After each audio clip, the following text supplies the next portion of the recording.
E aí, nesse capítulo, então, o Evagro Pontico vai falar, né? Ele vai intitular, e é um título muito importante porque tem muito a ver com com o tema, né? Que a gente está trabalhando nos capítulos dos livros, né? E esse título que ele dá é muito significativo, é muito simbólico, justamente porque ele vai falar sobre a representação do nosso próprio corpo e o seu significado, né? E o seu papel nos maus pensamentos, né? O título já é é, bem simbólico, porque o que o nosso corpo, né, pode nos fornecer, né? O que o nosso corpo, então, ele tem algum papel nos nossos maus pensamentos? Se eu penso alguma coisa nos meus vícios, nas minhas mazelas, o que o meu corpo pode me falar? O que o meu corpo pode me dizer sobre esses problemas, né?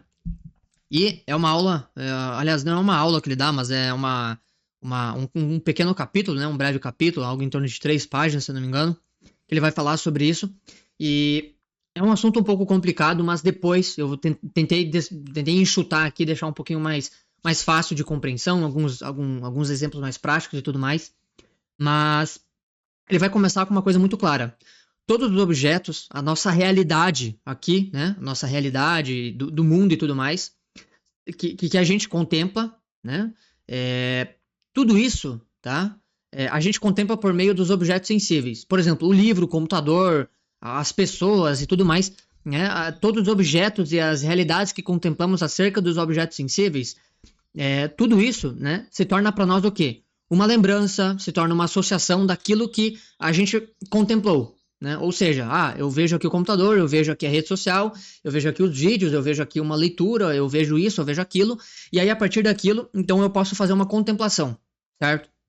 É claro que contemplação aqui pode parecer um termo um pouco mais fora de uso, né? Ou que, pô, contemplo tudo, eu não contemplo tudo, mas é no sentido de que a gente tem visualizado aquele objeto e observou a finalidade dele. Observou, opa, isso daqui me é agradável, isso daqui não me é viável, por favor, se afaste, né? Então, é o seguinte, o nosso intelecto, que não sobre certo aspecto, não faz parte do nosso corpo, por assim dizer, tá? O nosso intelecto, aqui dentro, né, da nossa alma, ele recebe as informações e as representações dos objetos por meio do nosso corpo. Isso sim, né? Ou seja, ok, a gente tem toda a nossa realidade aqui, né? Tem as imagens, tem os livros, tem tudo aqui, né? Mas quem recebe tudo isso é o nosso intelecto. A gente guarda isso aqui no intelecto. Só que é o seguinte, essas imagens e representações só chegam por meio do quê? Por meio do nosso corpo, né? Ou seja, o seu papel nos maus pensamentos, a representação do nosso corpo e o seu papel nos maus pensamentos, né? E aí a gente tem um juízo para fazer. O nosso corpo, eu aqui, ó, né, o meu corpo, né, os meus olhos, os meus sentidos externos, o meu corpo é um instrumento pela qual eu então vou apetecendo o meu intelecto. Olha só, aqui a gente já tem uma outra informação. O meu corpo, então, é a forma pela qual eu posso representar o meu intelecto, que também tem muito a ver com os meus pensamentos. Meu intelecto, meus pensamentos e o meu corpo vai apetecendo aquilo, né? Então, assim, parece que de antemão ele já está dizendo o seguinte: a representação do corpo nos maus pensamentos se dá quando o corpo, certo? Ele está contemplando, ou seja, ele está indo ao encontro, tá? De objetos sensíveis de natureza má. Ou seja, de natureza má, eu tô não querendo dizer que existem coisas intrinsecamente más. Existem, tá? Mas não imaginem logo de cara nesse jeito, tá? Mas existem coisas pela qual a gente pode estar sim fazendo um uso, mas faz um uso de maneira muito errada, né? Por exemplo, a gula, né? A luxúria, a avareza, o dinheiro, né? Então o meu corpo pode estar se dirigindo, por exemplo, a fazer dinheiro, né? Pô, fazer dinheiro, beleza. Só que dentro disso, o teu corpo está informando para o teu intelecto o seguinte: a gente precisa fazer muito dinheiro, a gente precisa ser o homem mais rico que tem. Então, a gente vai recebendo essas informações e o nosso intelecto vai fazendo essas representações. Também por meio de conversas, né? Por meio de amizades, por meio de coisas pela qual você vai apetecendo seu intelecto de qualquer maneira. Por exemplo, ler livros ruins. O brasileiro é um povo que lê mal, né? O brasileiro, pior ainda, o brasileiro é um povo que dizem que lê muito. Não é verdade. O brasileiro é um povo que lê pouco. Inclusive nisso daqui. E lê mal. Eu também, né? Então, mas a gente tem que ler leitura de qualidade. né? Então, ler coisas ruins é um meio pelo qual o nosso intelecto vai receber essas representações dos livros, as palavrinhas lá no papel, né? E a gente vai apetecendo o nosso intelecto com aquilo. E pode ser, por exemplo, pode ser um livro totalmente informativo de educação que o cara fala só besteira, só asneira. Né? Um exemplo assim de alguém que não tá levando a verdade, né? Para as outras pessoas, certo? Mas continuando aqui, o Evagro Pontico ele vai continuar o capítulo, ele vai puxar uma palavra muito interessante, uma citação aqui que eu quis puxar, muito interessante, que é o seguinte: é preciso, portanto, tá, que o anacoreta, nesse caso aqui, a gente troca a palavra por nós, certo? É preciso, portanto, que nós vigiemos o nosso intelecto no momento das tentações, certo? Pois ele irá, uma vez que o demônio estiver presente, ou seja, uma vez que a tentação estiver ali, presente, forte, você, opa, estou sendo tentado, né? Você já, opa, percebeu. E aí o que acontece? Ele vai se revestir da figura, né, do seu próprio corpo. Ou seja, ele vai averiguar aquilo que você está apetecendo, onde é que o seu corpo está inclinado, certo? Ou seja, eu estou inclinado mais às paixões do mundo ou estou inclinado mais para as verdades eternas, né? E aí aqui ele vai fazer dois exemplos assim, muito bacanas, que é o seguinte: e interiormente, ou seja, por meio do nosso intelecto, por meio da nossa alma, a gente vai ter uma batalha espiritual, uma batalha interior que vai se engajar numa disputa com o irmão, ou seja, aqui eu entendi como o irascível, não necessariamente uma disputa com o irmão, mas representação simbólica do irascível, ou na união com uma mulher, ou seja, a representação do concupiscível, tá? E aí que vem, né, por exemplo, o que o nosso corpo pode estar apetecendo, certo? Se eu inclino o meu corpo a apetecer coisas do concupiscível, né, eu vou ter, então, o meu intelecto vai estar contemplando, né, coisas deleitosas demais e que podem me ocasionar a cair numa tentação, por exemplo, da luxúria, que é engajar-me na união com mulher. Por exemplo, é um exemplo, né? Existem várias formas de você se dar mal no seu concupiscível. Por exemplo, o desejo imoderado de honras, né? A falta de humildade, a humildade a moderação da própria excelência, né? E também, por exemplo, com o nosso irascível, certo? Então, assim, ok, né? Até aqui parece que a gente já tá ligado, né? Só que é o seguinte, ele vai continuar. Olha só. Isso por quê? Por que isso acontece? Por que o nosso intelecto, por que a gente tem essas tentações? Por que isso daqui me incomoda? Por que isso daqui é o meu espinho na carne, né? Que o apóstolo fala, né? Que é tão sombrio às vezes entender isso, né? E o Evagro Pontico vai falar de uma maneira bem clara. Olha, isso acontece porque o intelecto, tá? Ele recebe previamente a imagem de uma mulher.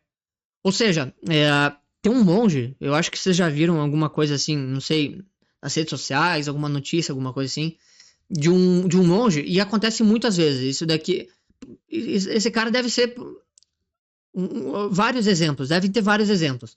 Um homem, por exemplo, um monge que nasceu, por exemplo, numa abadia, desde criança tá lá, desde bebê, e nunca viu uma mulher.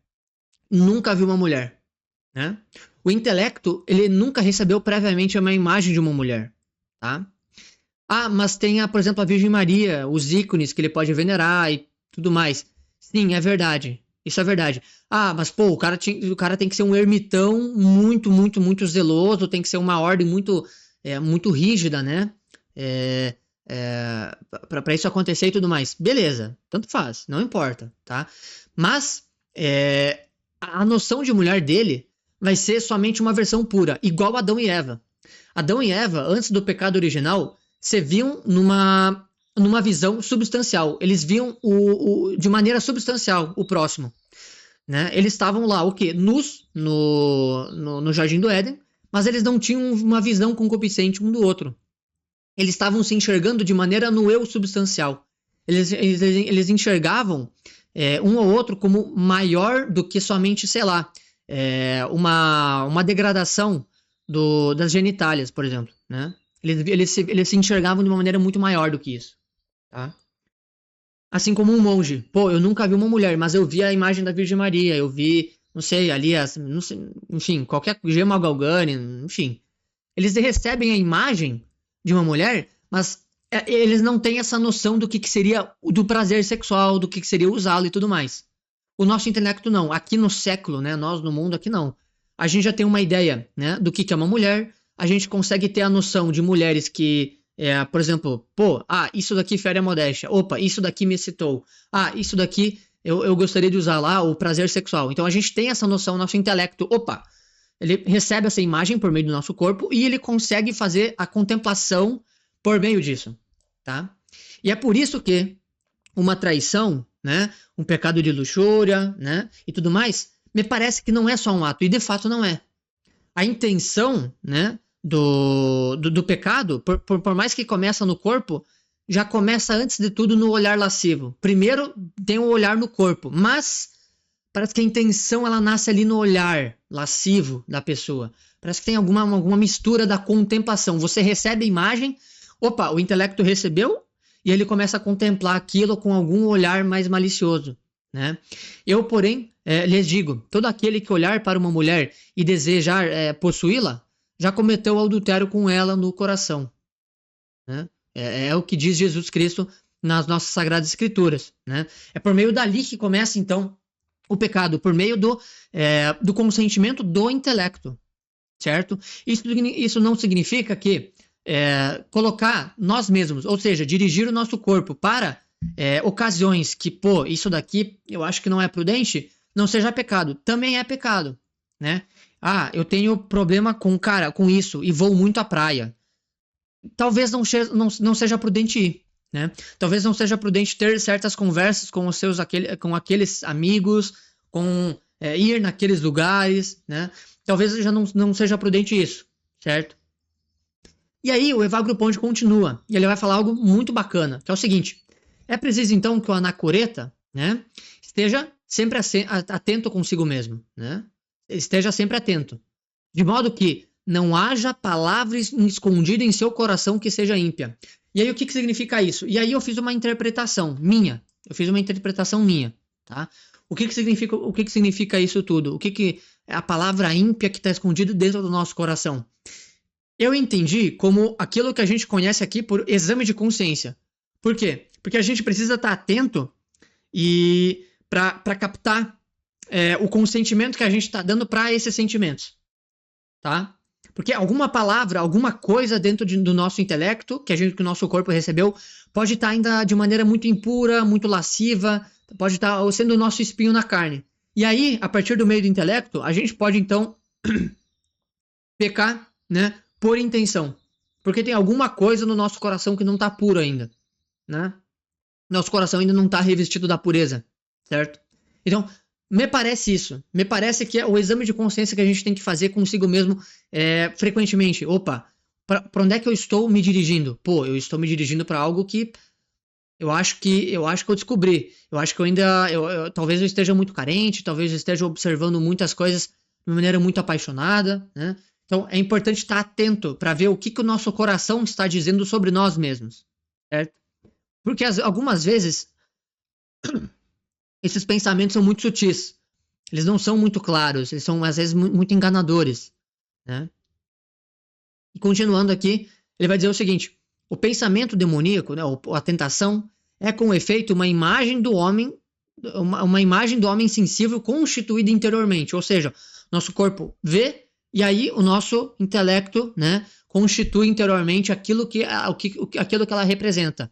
A gente pode ver uma mulher, mas pode nem querer desejá-la. E a partir dali vai ser só a mulher, vai entender, filho de Deus. Ou pode ter alguma coisa mais lasciva, alguma coisa mais errada, alguma coisa, não sei, né? Uma maneira, como é que eu posso tirar dinheiro dessa pessoa? Alguma maldade, alguma malícia ali, né? Só que também é uma imagem inacabada, é óbvio, né? A gente tem um limite no nosso conhecimento, né? Com a qual o intelecto, que é levado pelas paixões, fala ou age em segredo. Ou seja, é importante também que o nosso corpo, não é importante que somente a nossa alma, o nosso intelecto esteja recheado de orações, disso, daquilo, mas é também que a gente puna o nosso corpo, Ou seja, o intelecto, que também é levado pelas paixões, fala ou age em segredo, né? Ou seja, a gente tem que purificar a nossa alma, mas também tem que purificar o nosso corpo. de modo que fala ou age em segredo de modo ímpio, dirigindo-se aos simulacros, ou seja, a imagem que a gente bota na nossa cabeça, que ele vai então formando sucessivamente. O que significa isso, formando sucessivamente? Pode ser a maneira pela qual então a gente compreende a imagem que vem no nosso intelecto e começa a se deleitar nela, e começa a imaginar mais, e começa a colocar mais e mais coisas, né? E começa a se adaptar com aquilo ali. Isso daqui, então, que eu compreendi no meu intelecto, essa daqui é a versão da verdadeira mulher, né? E aí, uma coisa importante para a gente encerrar, lembrar o que o Hudson Victor fala, que saber de verdade é transmutar o seu conhecimento, né? Porque a bondade, o bem, não se constitui somente no desempenho de boas ações e na omissão de feitos maus. Ou seja, ser bom não é somente conhecer o bem e fazer coisas boas. Por exemplo, rezar, parar de pecar, sei lá, mortalmente, ou parar de pecar, fazer aquilo e fazer aquilo lá. Mas também na aparência da bondade, na sua expressão, na sua figura exterior, ou seja, o nosso corpo. Não é somente o intelecto pelo qual a gente tem que ficar de olho no intelecto, mas também na nossa figura interior. Por quê? Porque a bondade, diz o Hudson Victor, deve ser visível no movimento ordenado do corpo. O que significa um movimento ordenado no corpo? O nosso corpo se dirigindo àquelas coisas que são próprias, por exemplo, da prudência, próprias, por exemplo, de evitar os pecados veniais, de evitar os pecados capitais. O nosso corpo que está ordenado, né? A bondade deve ser visível no movimento ordenado do corpo. Por exemplo, uma luta contra a gula, né? Por quê? Porque o nosso corpo é a expressão, é o locus, né, da nossa virtude, né? O nosso corpo é o locus, ou seja, é a expressão da nossa virtude. É pelo nosso corpo que a gente expressa a virtude, né? Os ritmos, né? Ou seja, a velocidade às vezes pela qual a gente fala, né? Se a gente anda muito rápido, né? O Hudson Victor vai falar, se o monge anda rápido, eu tenho uma ideia de como que ele é, de uma ideia de qual que é a luta interior dele, né? A nossa postura, né? A postura diante de qualquer coisa dentro do mundo, né? Mas a nossa postura em geral, às vezes o silêncio, as palavras, né? Quais palavras a gente está utilizando, de que maneira a gente usa, né? Se a gente se relaciona com as outras pessoas de uma maneira muito iracunda, né? Ou de uma maneira que é uma falsa modéstia, né? Todas essas maneiras é uma maneira do corpo se representar, mas é justamente por meio dessas coisas pela qual a virtude também se revela, né? Uma pessoa virtuosa, ela vai falar de maneira virtuosa, ela vai se expressar de maneira virtuosa, né? Então, interessante falar, né? A representação do nosso corpo e o seu papel nos nossos maus pensamentos tem tudo a ver. O corpo, né? O nosso corpo é o meio pela qual a virtude se revela, tá certo? Então, espero que vocês tenham compreendido. Se alguém tiver alguma dúvida, eu fico à disposição. Que a Virgem Maria, São José e que o nosso Pai, nosso Senhor, nos abençoe. E eu fico à disposição. Deus abençoe a todos. Até a próxima.